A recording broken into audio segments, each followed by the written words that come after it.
Hi, everyone. Ooh, we're going to get started. I think everybody's seated and ready.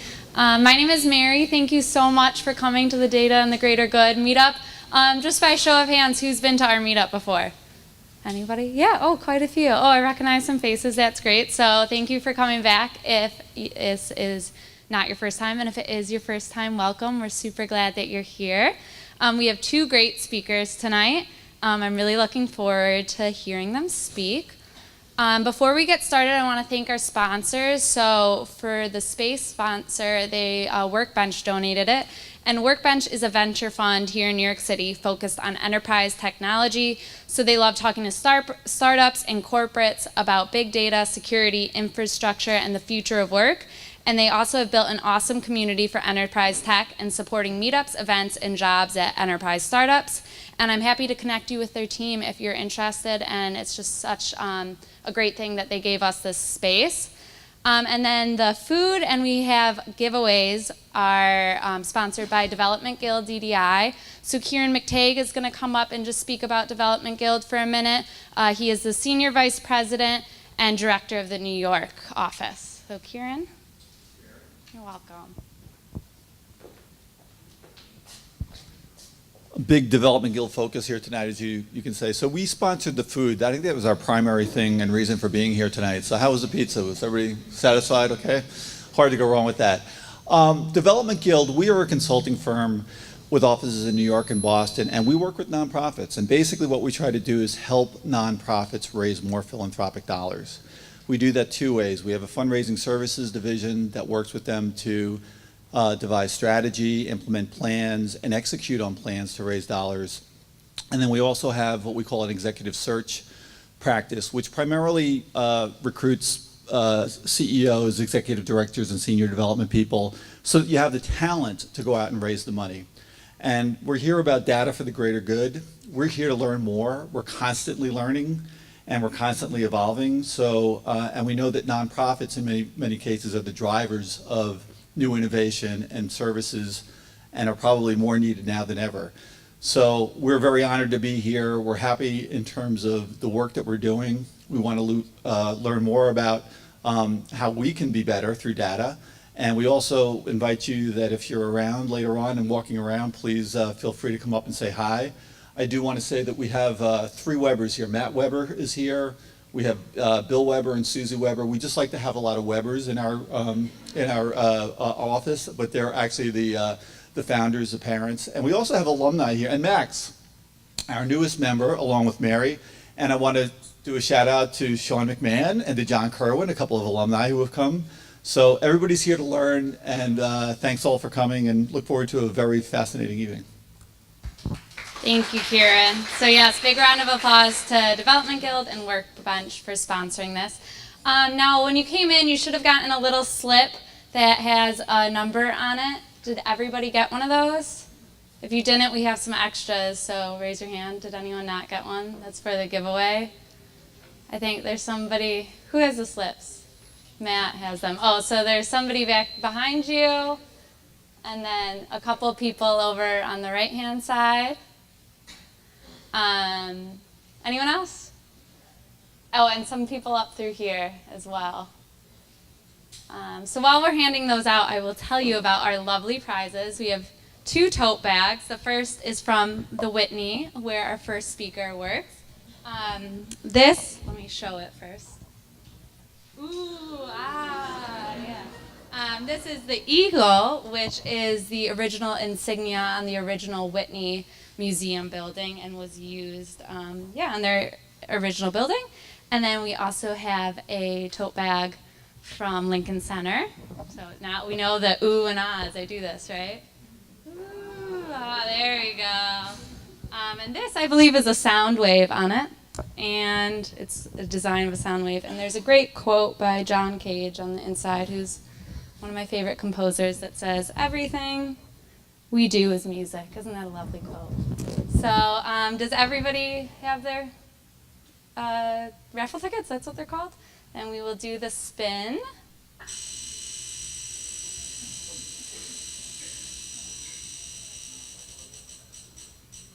Ooh. 75. Does anybody have 75? Does anyone have it? Oh, we said, oh, that one. So I guess we didn't get that far, so we'll do it again. Go lower. 67. Oh, 67 right here. Great. So you can come up. I don't know, do you want to choose? Would you like the Lincoln Center? Great. Yay. Okay, and so one more time. Let's hope it goes really low.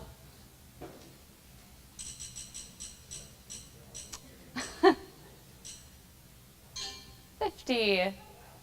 Does anyone have 50? Oh, great. There you go. Thank you. All right. Well, again, thank you so much for being here, and we're going to get started with our first speaker, who is Bridget Mendoza from the Whitney. Okay. Hi. Okay, can you hear me? I'm feeling like a pop singer with this, so let me know.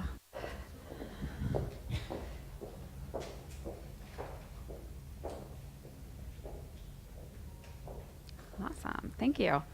Well, good evening. Thank you for having me here this evening. When Matt approached me about speaking at one of the meetups, I was really trying to think through what would be most useful. So I often will think back over the time that I've been not only at the Whitney, but in my career, and thinking about at what moments would it be helpful to have certain pieces of information. And so what tonight I decided to talk about was really the data journey that we've taken at the Whitney Museum.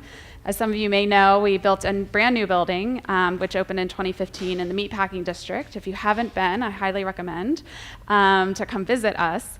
But what I was going to talk about tonight is really what was that journey to get us to the point to go through a capital campaign to build this new building, and then what are we doing with data today, and what does that landscape look like for the museum?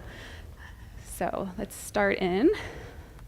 So a quick high-level look at the timeline.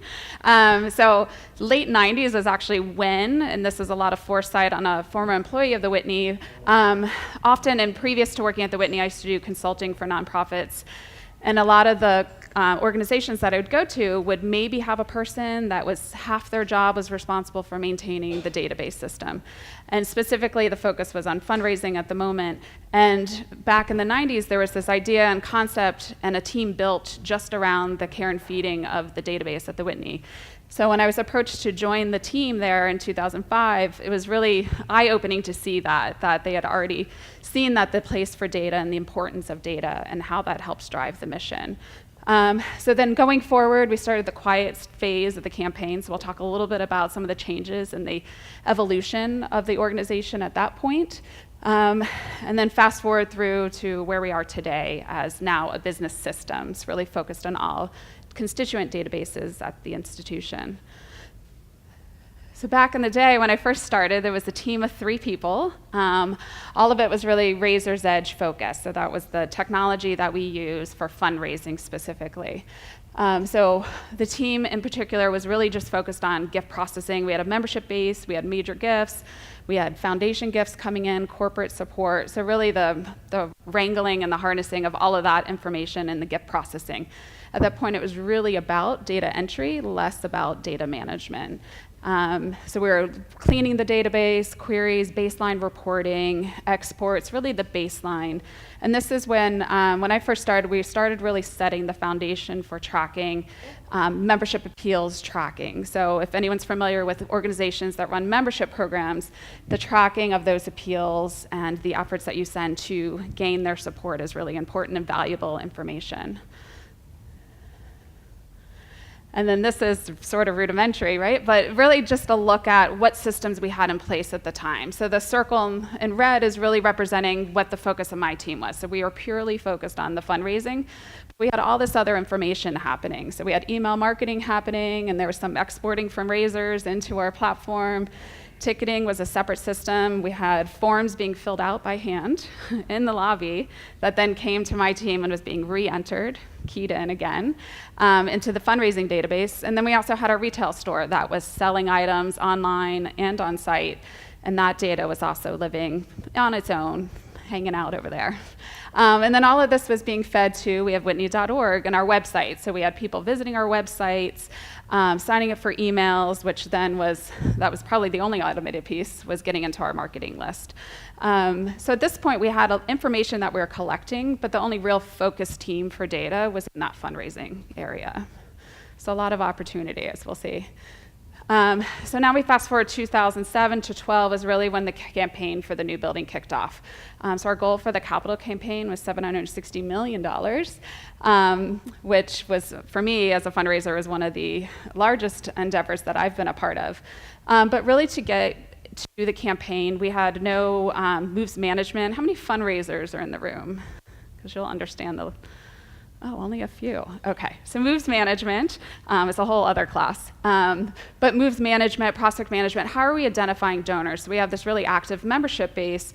How are we going to find out who's sort of hiding in that membership base? So the idea of predictive modeling came into play as well.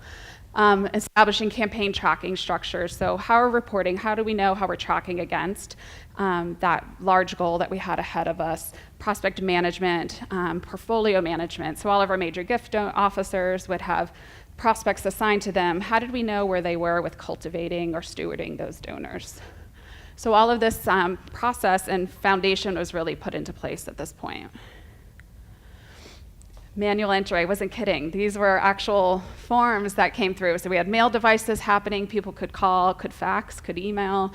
A lot of mail back in the day as well, the lobby forms, and even just a gift processing. So back in FY14, there were 15,000 gifts processed by the development records team, and 0 of that was imported. So it was all manually keyed in. Good times. So then now we're in this new building. So our new building was opening in 2015. May 1st was the big date that we were all barreling towards very quickly.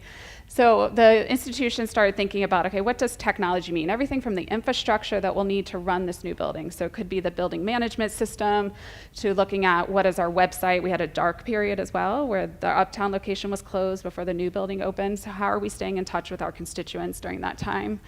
And the technology planning group was really that cross-departmental team that was put in place to look at that. So it was the IT director, head of retail, visitor experience, business systems or development records, really starting to look at ownership of the systems.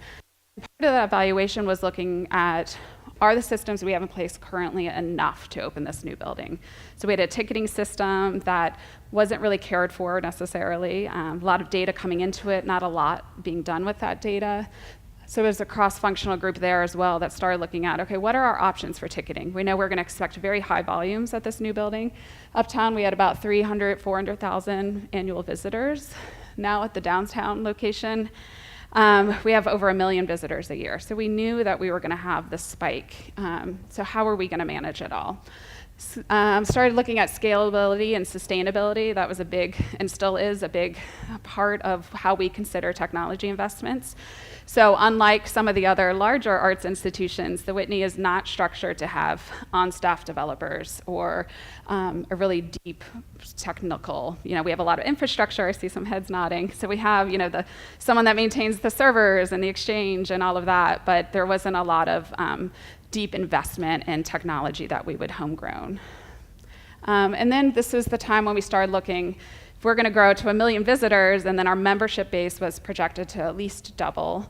So we knew that 15,000 entry of all of those gifts was not going to be sustainable. So how do we move away from the entry of that to really the management of data? So all of this information we're collecting. Little scary. It's a tool we use, but this is how we solved it. So again, my team we were at the time 4 people, none of us officially technologists as far as SQL experts or any of that. So really, we were able to use a tool, which is this, but this was basically teaching someone how to do what our team would do every day, entering a gift that would come in the mail. So everything from salutations to addresses to, I know it looks crazy, but this process right here, we can get through hundreds of gifts in 30 minutes. So this process really takes all of it, but this was a tool that we used. So again, we weren't one of the bigger institutions that had depth in the technology skills, so we had to find other products and vendors that we could work with to really make that a reality. So in FY18, which we just closed, about 55,000 gifts or just over, 93% of those were directly imported into the system. So we really made this leap to be more about managing the data. So now we're looking at exceptions. What are those little things that don't quite fit into the box? And those are the things that we focus on now rather than just getting the information imported. So the Now Business Systems, which is the team is known today, we'll talk a little bit about what that structure change has been. So through this journey, it's really been important to get that buy-in from upper leadership in particular. So as we went through and we were able to get those gains on the fundraising side, support, and we were successful in our capital campaign, then we implemented a new ticketing system and the gains that we had there with a team focused on data management.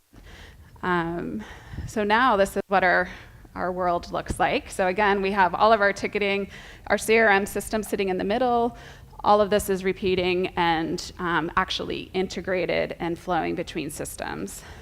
All of it up to a data warehouse, that's how we start looking at what is that 360 view of the constituents. So are people, the same people that are visiting the website, the same ones that are visiting, or this member was most likely to renew and they haven't sent in their check yet and they haven't visited the museum in the last 6 months. Maybe we need a different touch point there. So really raising all of that information up so that we can get a sense of how people are engaging with the institution has been a game changer for us.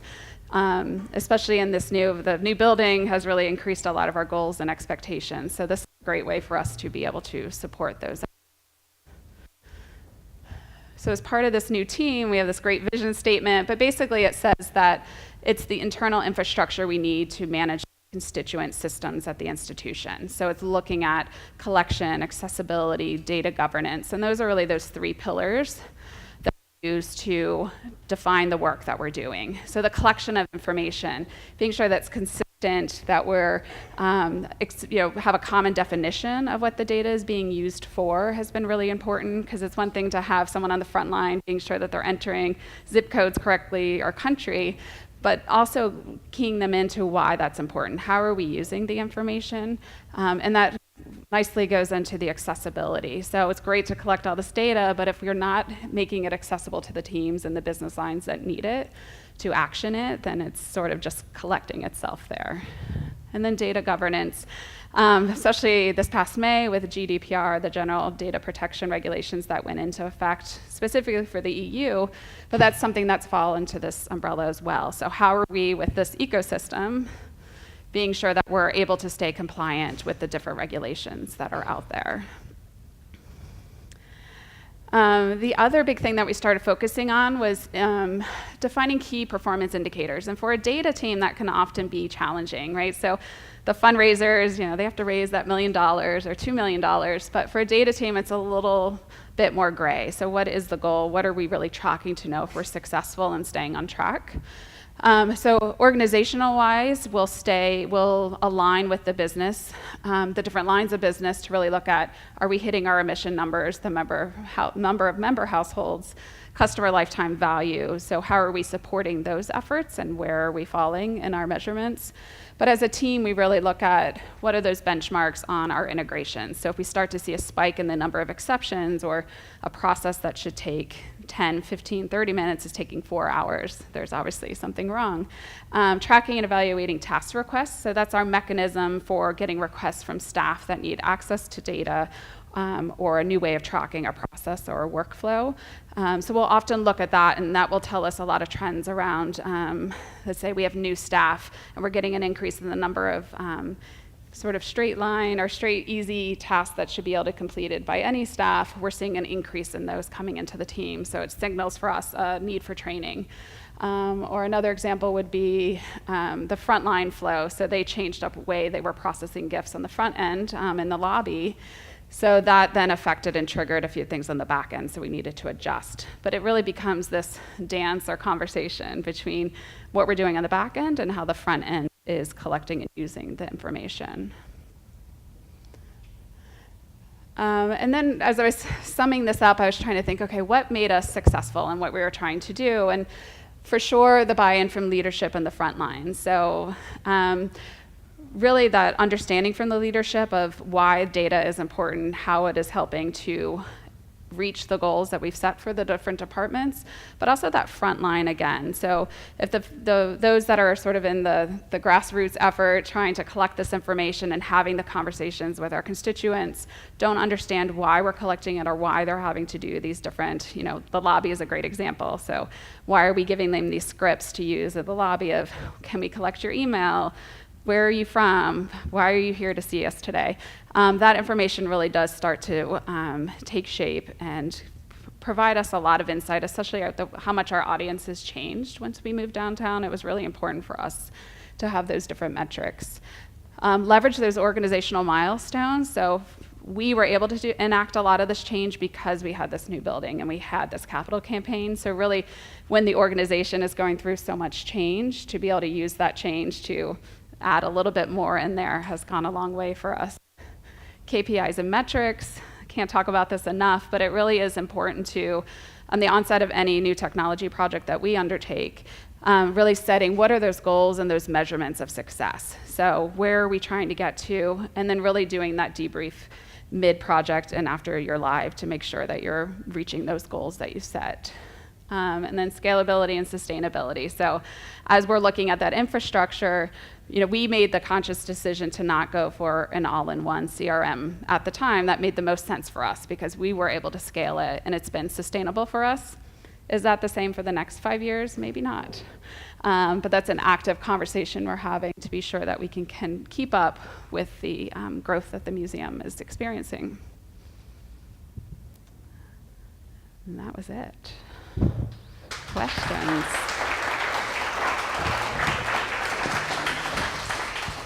So we can have I forgot to mention this earlier, a brief question and answer period. So I just want to be sure that just to save time, everyone only asks one question, but I'll walk around with the microphone. Great. And I think I have one right back here, and then you can go next. Sorry. There you go. Yeah, so they're trying to build a new museum downtown for the Statue of Liberty down Ellis Island. What they found is that people will actually go at any time to see the Statue of Liberty, but they necessarily wouldn't pay to go to the museum. We're talking about millions of people. You have any advice for them? How do your metrics, how do your ideals line up to what they're trying to do as you guys have done it there at the Whitney? Yeah, a lot of audience research has happened at the institution, looking at, especially again, once we came, we had a very different audience on the Upper East Side. So what we have, we're very fortunate that where we're located is the end of the High Line. So we anchor the south end of the High Line. So with the natural traffic that the High Line gets also tends to help our audiences as well.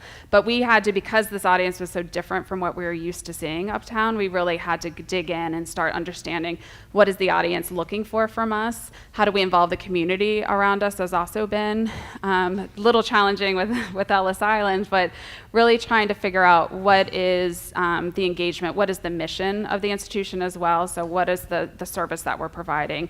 Public programs, that community outreach has made a big difference for us. Even before we moved downtown, there were a lot of programs that were done to really start talking to the neighborhood there about the Whitney coming to this neighborhood and what opportunities there would be for collaboration there. So I think really starting to understand what the audience is would be where I would start trying to tackle that problem or that topic. I have a quick question about the tooling that you used. You showed the diagram. It was Yeah. connected. So can you quickly talk about that and about the data? Is it available publicly or is it all private? All of our data is within the Whitney, so it is private. There are parts of our collection that are available online, so really the art side of our collection and data management. But this thing. So this is a tool, a vendor that we use called Rapid Insights. It's their tool called Vera. And really what the nice thing about Vera is that it allows you to manipulate data in several data sources. So it could be from SQL, it could be from flat files, Oracle, any system basically.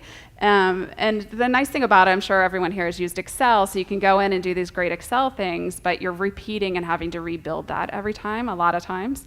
With this tool in particular, you can have a job that will run and make decisions that can run automatically. So as long as we have the data set to export at, say, 5 a.m., this tool knows and is ready to kick off at 6. So that's made a big difference for us, and specifically because at the time we, again, didn't have the deep technology skills. So there was no one on staff that was able to go in and do the SQL side of this that it would take to be able to automate it. We've built those skills now, but back when we first started doing this in probably 2014, we didn't. So this really helped us a lot. I'm a member of the Whitney. I absolutely love it there. Excellent. I love your new location. A question for you. You mentioned that you met your goals around giving based on the KPI framework that you have. But in CRM and these types of areas, it's not just the what, but the how. So 2 great donors could have positioned you to meet your objectives. Sure. When in fact, the majority of your member base may not have been that engaged at all. So I want you to comment more on the how you achieved the goals and were you able to validate it really was sustained engagement from your members as opposed to a couple of very well-off members that could actually meet your goals for the whole year. Sure. So I think 2 answers to that. So there was a lot of, I touched on predictive modeling. That was a big part of, especially when we were looking for the new campaign and looking at where are these new donors coming from. So we really did start digging into that population to find so we know people that tend to give to us at different levels. So it could be a $500 or a $200 member, and how are they engaging with us and how could we get others to come along with that.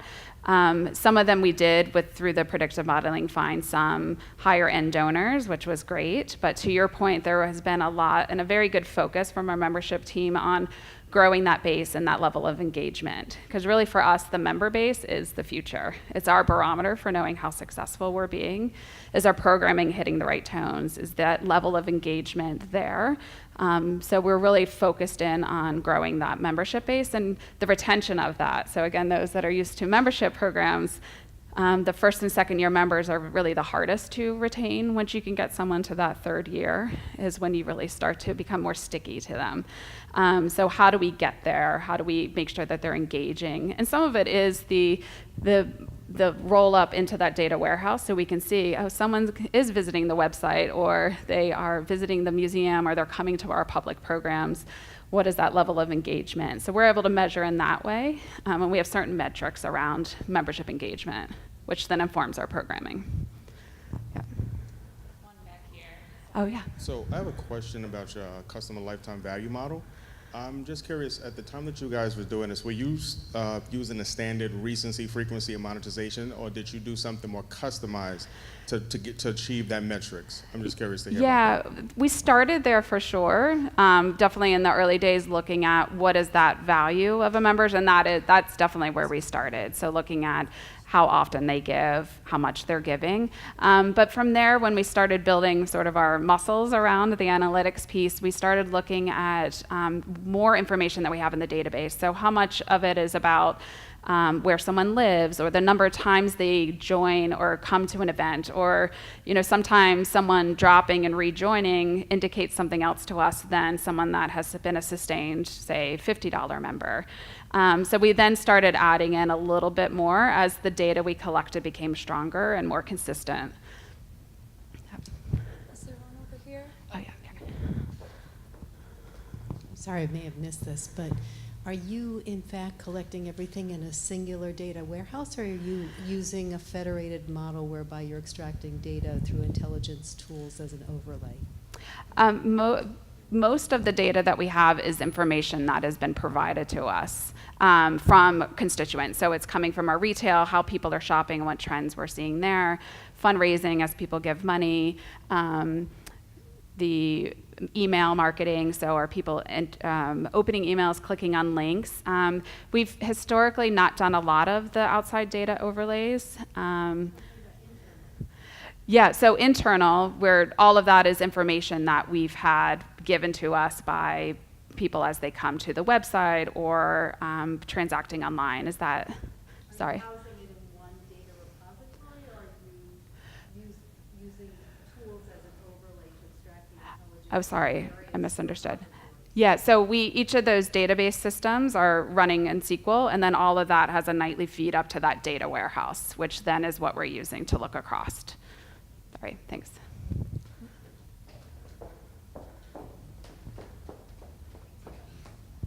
So we are an admittedly very siloed organization, so we have a little bit of issues understanding everyone's needs across our verticals. Mm-hmm. How did you go about, when you were building your system, communicating with each vertical to understand what they needed in your new system? Like plan giving officers versus donor relations versus communications. Mm-hmm. So very similar. It's taken us a while to sort of break through those silos.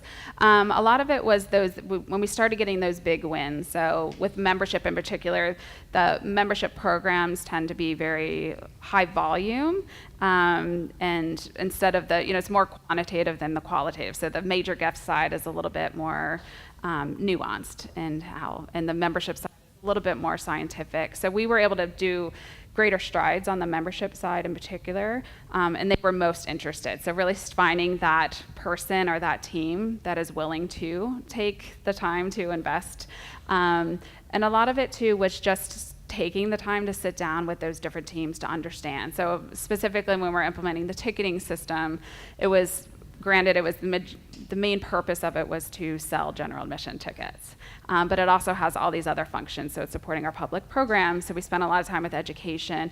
Access is another big thing, so how are we being sure that we're taking into account the accessibility needs that some of our visitors might have? Really then, parallel path is where we started really testing a lot of these ideas. So if someone was used to a certain flow, we would let that flow go and we would do that extra lift for a bit just to show how these things could actually save time, drive revenue, create efficiencies. It's just sitting down and having those conversations and the follow-up on that. So, and a lot of it too is if we found that instead of we could come up with an idea of what we think would be the best path forward, but instead of just pushing them to that path, really having them be part of that conversation. So it didn't feel like we were just forcing them to do this new thing. It was really, we took the feedback that you gave us. You said you needed X, Y, and Z. We've been able to incorporate that, and this is how we'll sort of come together and make both of those things work. A lot of time. I have to run back over here.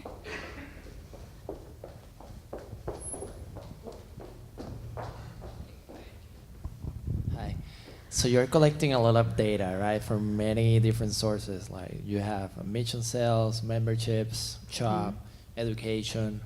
Who is doing the analysis? Is it somebody internal, or are you working with external stakeholders? So the majority of it is done internally. So back to we're collecting all this information. So it came back down to that accessibility. So the membership team in particular was the team that was most sort of interested and ready to tackle that. So they used it a lot to, again, look at the renewal cycles that we're doing. So again, focusing, once we opened that new building, we had all these first year members. So really big focus on how do we retain as many of those members as we can. So looking again at those metrics. So are they engaging? Are they coming to the institution? So the majority of it is really done by the business lines.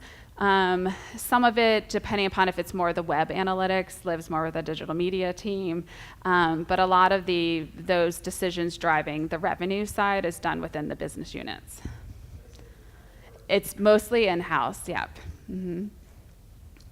I think we have time for one or two more questions. Does anyone? Or is that it? I see a hand. Good. I don't think so. Okay, well, thank you so Great. much, Bridget. Thank you. And next we'll have Mary Caracoli, who is the Chief Communications Officer at Lincoln Center. Thank you. I might need your help. I think I'm stuck. Give me just a second to bring up the deck here, or Matt will do it for me. Thank you. So while we get the deck up, if you need to stand up and stretch, do it. It always feels good at these things to get a moment, right? But don't go anywhere. Just do that stretch, right?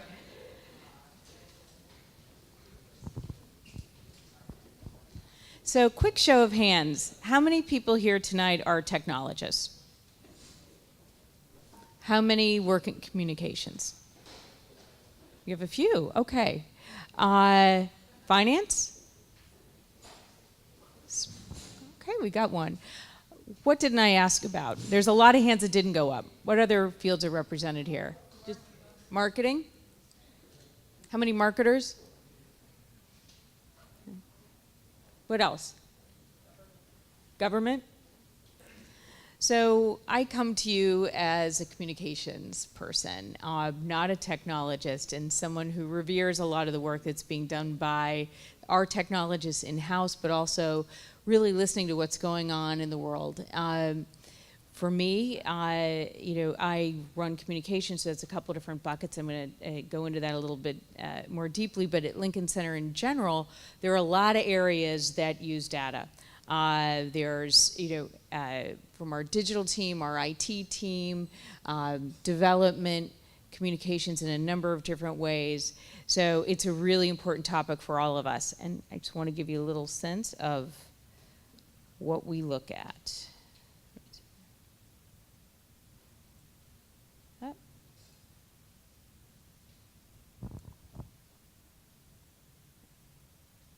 If I can hit the right button.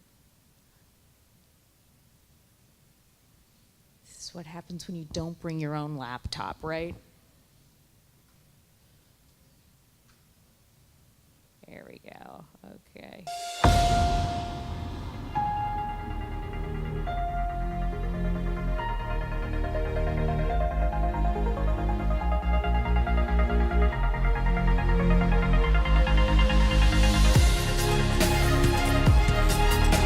It's a great honor to be here at Lincoln Center.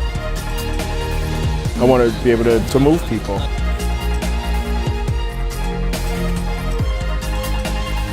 To drop bombs and bullets.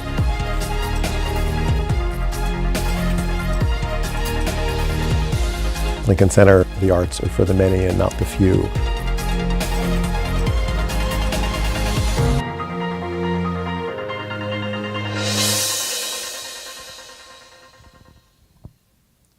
So for us, it is really thinking kind of in a big picture way about all of this. And for a lot of people, understanding what Lincoln Center is a bit of a puzzle. We are a place on the Upper West Side of New York.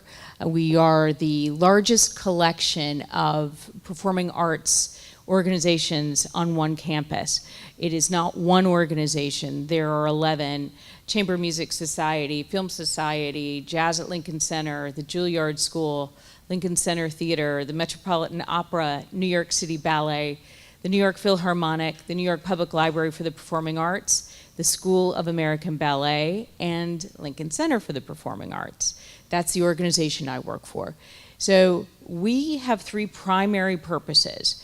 We present the arts. We have a number of major series, mostly Mozart is going on now. Lincoln Center Out of Doors, a free concerts in Damrush Park, starts tomorrow. RZA is going to be performing. It's going to be great, so I encourage you to come out to that. And a number of other series and festivals that we present. We do a lot of social impact through community and education programming. This is in all 5 boroughs. It's on our campus. It is in prisons and homeless shelters and schools. Pretty much anything you can imagine is a big part of our mission. It's 42 years old, that end of what we do, and it's a very important part of what we do. And then there's the campus management, keeping the snow off the plaza, making sure the fountain works, all of the facilities at this 16-acre center in the heart of the Upper West Side, making sure it all works. So that is what Lincoln Center for the Performing Arts is all about. So who are the data gatherers at this place? Well, every resident organization, those organizations I named, all collect their own data. It is not a shared pool. And some of the departments, this is not an exhaustive list: communications, marketing, IT, digital development, and within all of the various departments, sometimes it's even more siloed. In education, community may have their own data sets that are separate from the rest of the team. So there are many data gatherers. They are far and wide, and in some cases it runs really deep. So my end, we're the storytellers. We are the ones who try to spread the word of what Lincoln Center is to the rest of the world, share our stories, press, public relations, so earned media, video production, big part of what we do, editorial content creation, and social media. Each one of these buckets has generates their own data bank of information from press and public relations. We have our own services to gauge what kind of press impact we had. Sometimes that gives us digital information, sometimes it doesn't. Sometimes we have to figure it out and do estimates. Video production, if it's on Vimeo or it's on YouTube, it's usually very easy to keep track of it. Or video produced for social media, incredibly easy to keep track of. And editorial content that goes in a number of different places. So that can be on our online magazine. That can also be something that is in a hard copy in a playbill that you receive when you go to the theater. It could be something that ends up in emails that are sent from our marketing team. So the content can live in a lot of different places and can be distributed in a lot of different ways. So post-Cambridge Analytica, the world changed for a few people, especially those marketers who are here. Can tell you it's probably the ones who are most impacted by it. For us, what did we see? Third-party vendors were dramatically impacted early on. Some of their capabilities went away completely or just temporarily. So the ones we worked with from an organic side, which is primarily what I deal with, it was a few little hiccups. From a marketing side, it was a little more worrisome. Would this data come back or not? In some cases, it hasn't. Instagram, already notoriously difficult to get information from, and it just got worse. And for a lot of big brands and for a lot of influencers, they were just locked out. And it hasn't got much easier for Instagram. And I think one of the harder things for us is from Facebook, there was not a lot of communication about what was going to happen. Only a lot of promises that most of you heard in the media. We're going to, protect your privacy. Things are going to be more secure. But what does that mean? And what does that mean for developers? What does that mean for the vendors we were using? It's still in some ways very foggy. And for us, I think the biggest thing that we had issues with was targeting. That's a big part of, especially for marketing, and tagging a lot of celebrities who take part in our performances. That became an issue for us. So reaching an audience via digital is, from my end, this is where I'm thinking as a content creator, it's super important because that gives us that ability to reach our patrons. By targeting, we're able to reach the right person who we know you want to come see RZA tomorrow night, or we know you want to see the Mostly Mozart Festival Orchestra. So it's an important part of us being able to engage directly with you. Interest targeting, what do you like? Maybe you'll like this. If you like that, maybe you'll like something very similar to it. Lookalike targeting, knowing who your audience is, and can we find the lookalikes? And of course, promotion. It's a lot of the things we do as a presenter are not long runs. It's not like Broadway where something will be on for months. It may be 1 or 2 days. So the timeliness is really important for us.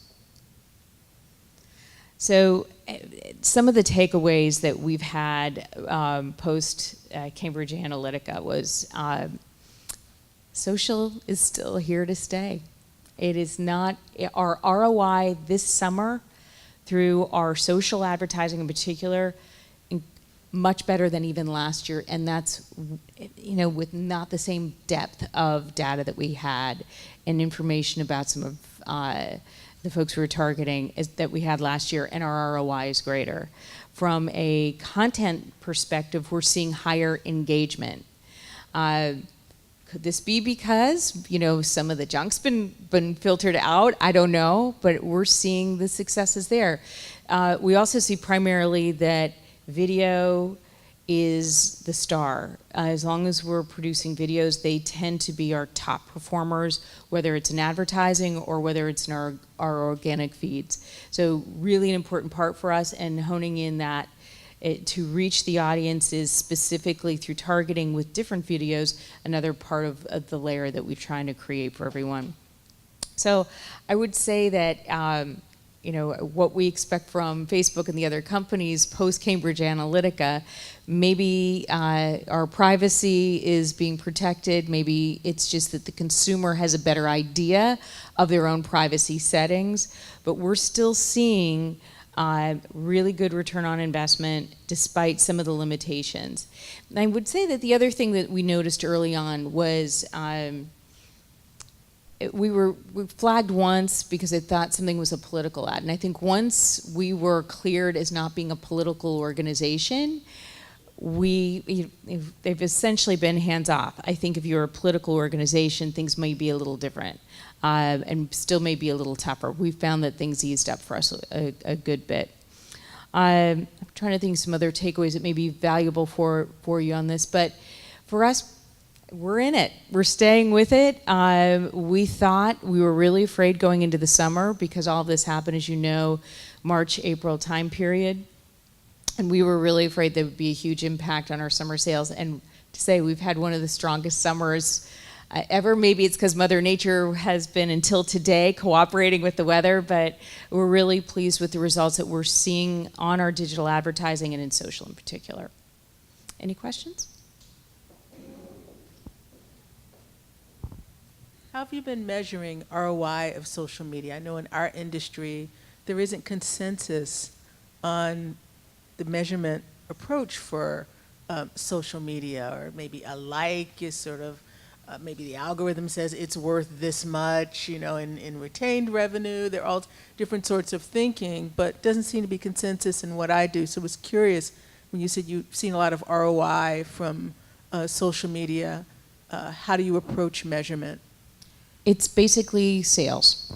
So within a time period, so an ad launches, and within 24 hours we see X number percentage increase in sales above what we had been seeing.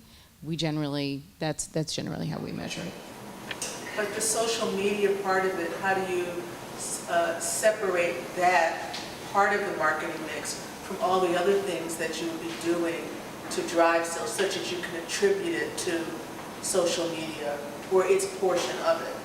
So again, timing. So when we know we do it is important. So we'll know when there's, for example, if there's a newspaper ad, if there's other things, we know the timing of all these different things. So when they hit, that's a big part of it. The other thing is, you know, the insights that we get from social itself. What kind of engagement did the ad get? What kind of views did it get? That's also an indication. I mean, if there are no views and we see a lot of sales, that would be a red flag for us. Hi. You mentioned a minute ago that of the content you produce, video seems to be the top performer. Can you talk a little bit about how you measure video performance? I'm thinking of things like, does the video get played all the way through? Does it sort of count as engagement if it's auto-played by whatever platform it's being shown on, that sort of thing? Yeah, it's time watch is a big part of it, because if it's autoplay, the first 3 seconds you can kind of discount, right? Because it was from autoplay. So it's time watched and views are the important measures for that. I have a quick question around retention of the data. When, let's say, someone liked the video, or let's say, you know, someone watched it a couple of times, what type of plan you guys have? Like, how long you retain the data, or, you know, if someone wanted to be complete anonymous, can they do that? Yes, you can opt out, but I think, you know, we retain every place where we gather, and that's in a variety of different departments. They have their own rules about that, and we post them all on our regulations and policy pages on our website. But we generally retain them indefinitely, unless someone's opted out. Hi, very interesting, thank you. Forgive me, I was a little unclear. You mentioned a lot of silos. I was unclear whether you were representing one of the silos or you represent the place where those silos come together, and whether it's all of them or some of them, or and I have a follow-up to depending on what your answer is. I represent one of the silos, communications, so that is press, video content, editorial content, and social media. Okay. Are you in the position to know, for example, what relationship, for example, your educational department has to and its behavior and to your outcomes? Because I mean, for example, one of the things people who care about, pie culture in the city is that, you can get, for example, old master paintings for pennies on the dollar, mostly because people just don't have literacy and aren't interested in gaining it. And I know the Metropolitan Opera is very famously having enormous difficulty. And I'm wondering, because again, it requires work. And I wonder whether you all at this stage have enough information or working enough across different these silos to actually have a sense about the relationships between, for example, education, or whether that is actually not relevant at all. And also even in terms of, for example, when you mentioned media, or video rather, whether it's video that explains, okay, this is what, Don Giovanni is about, that then causes an uptick in ticket sales of that, you know what I mean? I guess it's the question of, or whether you're just finding essentially, the people want to do, what is it, deaf disco or silent disco, you know what I mean? I don't know. Just trying to get to some of that. Distill the question there for me. Oh, okay, I'm sorry. Are you seeing a relationship between your educational content and the sales? Are there relationships between them, or do you see that it's being fueled more by the social stuff independent of content? Okay, so there's two real buckets there. One, there's the educational work that we do. There's content that's created for that as well, but that's the work in schools. Sometimes there are media assets that are created to go with it. So there's that bucket of education, and then there's the general awareness and education, I guess you could say, of the other content that's created that is put on the website, could end up in a marketing email, or in in a donor newsletter. So that you're talking about more of the actual education work that happens, I assume. It really just, depending on how things are categorized. I mean, different people would categorize it, but okay, maybe. So, we do, while there are silos, we do share information as well. And I think for us, one of the bigger challenges right now is having that central data warehouse that allows that accessibility so we can see into it. So if you're talking about the education we do in schools and in some of these other places around the city, we probably won't see the users for that because there's school students, prison populations, and things like that we would not necessarily then retain that customer information or that client information. But if it's content that's created, which is what my department does, to support those initiatives, we can then use it and then track it. I'm not sure I'm answering your question because I'm not sure I understand it. Yeah, I guess it's just also a question of whether, for example,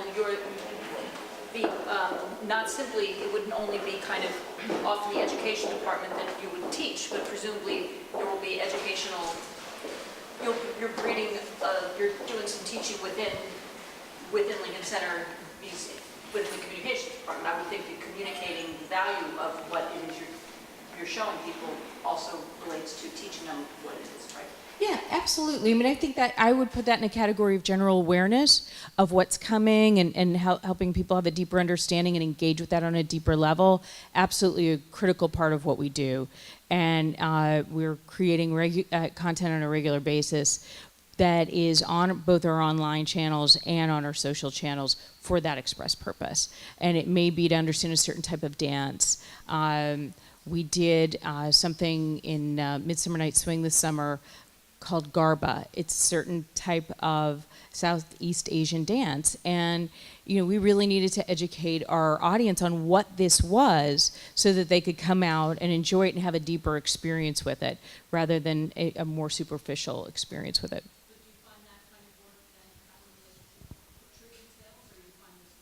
Oh, absolutely, absolutely. So the open rate on, for example, then we can track those emails, the open rate, and then the click-through to buy tickets on emails that have content. Yeah, it's very interesting. I just want to give everybody a chance to get their questions answered. Yeah, so you mentioned video was your best engagement out of the media types. What's the lower performing forms of media, like the least engagement? Really bad pictures. Especially in the age of Instagram, if you are not selective with your photographs, really beautiful, artful photographs, you see that they're the ones you're like, wow, nobody even cared. So it's a really, and we've seen it. If we, sometimes we present a number of different art forms and arts and if we don't have the right image, it makes a big difference. So that is where we've said, in some cases, better not to post than to do something that just doesn't have the right media. Right. So the aesthetic that is pleasing, interesting, engaging. That we, and I think we start to hone in what that means as we meet every week and look at the performance of some of the other posts that we've done in the past, and it's one of those things where and you see it. It's that engaging, well-composed photograph. It does really well. Recently, we did an Insta Meet on campus with hashtag cameras and dancers, and those images were incredible, and they performed beautifully. And it was about explaining the kind of dance that was going to be happening. Lucinda Child's dance company was coming to perform at the start of the Mostly Mozart Festival. And this was a work that she created 30 years ago. In order to have people have a better understanding of it, having this Insta Meet where we have these great photographers coming with these incredible dancers posing on our campus, those photographs performed beautifully, and it helped bring people to understand what this event was. The event sold out, and I can't say it was 100% because of the Insta Meet, but it certainly had a big impact. Could you please speak to the impact of GDPR a little more and how that impacted social specifically and your data collection processes? So for GDPR is affecting maybe our marketing team a little bit more than our organic social. I will say though that the Tessatora is the sales, I don't know if any Tessatora users here in the house, they had their big conference this past week, and GDPR was a big part, became a big buzz part of that convention. For us, it's about making sure we have our disclaimer on our website and wherever we need to have it. And so, that all kicked in when that deadline came up. But for us right now, it doesn't really, especially from a communication standpoint, it has not had a huge impact at this point. And we feel like with the disclaimers, even for sales, that we haven't seen a negative impact at all. I think this will unfortunately be our last question. It's a lot of pressure. I hope this is good enough. I wanted to go back to the issue of the common data warehouse and the information being collected by all of your different constituent organizations. Are you combining or aggregating it at this point to reach out to the different members of the different constituents in a common way? And if so, how are you going about doing that? We are not. We are all 11 separate organizations on campus. There are some things that we do together, but as far as the data collection, it is still essentially each organization governs their own. Well, thank you so much, Mary.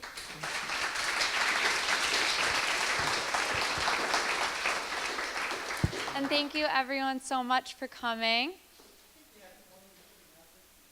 Yeah, and I think Kim from the UX and Data meetup is going to speak really quickly. Thanks, Mary. Hi, I'm Kim Moy. I'm the organizer of UX and Data, which is our sibling meetup to Data and the Greater Good. And tomorrow night we have an event here in the same place. It'll be visualizing data from UIs to sci-fi, and we'll have Sagar Mohit here talking about different types of visualizations around data. So hope to see you again, same time tomorrow. We'll also have pizza, so come by. Well, thank you so much. And I think there's lots of pizza left if you want any. And Data and the Greater Good is taking August off, so enjoy your summer, but we hope to see you back in September for our next meetup.